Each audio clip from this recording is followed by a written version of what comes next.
दहशत गर्दी पर उकसाने और नफरत अंगेज तकरीर का इल्जाम साबित न हो सका। बरतानवी अदालत ने मुत्तहिदा बानी को बरी कर दिया।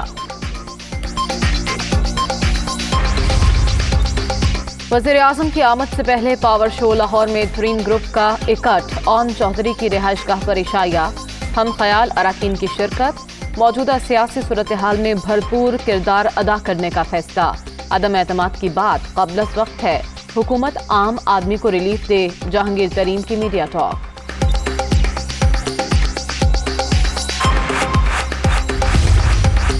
पेट्रोल 12 रुपए 3 पैसे फी लीटर महंगा करने की तजवीज़, ओगरा की समरी वज़ीर-ए-आज़म ऑफिस को मौसूल, कीमतों में इतना इजाफा नहीं कर सकते, इमरान खान ने सिफारिशात वापस भिजवा दी, नजर सानी की हिदायत।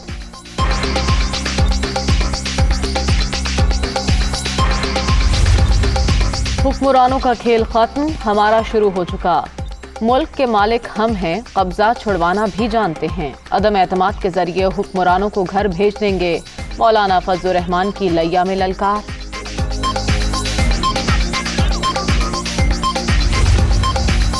खैबर पख्तूनख्वा में बल्दियाती इलेक्शन का दूसरा मरहला, पोलिंग 31 मार्च को ही होगी। इलेक्शन कमीशन ने इल्तवा की दरखास्तें मुस्तरद कर दी। 3 रुकनी बेंच ने महफूज किया गया मुख्तसर फैसला सुना दिया।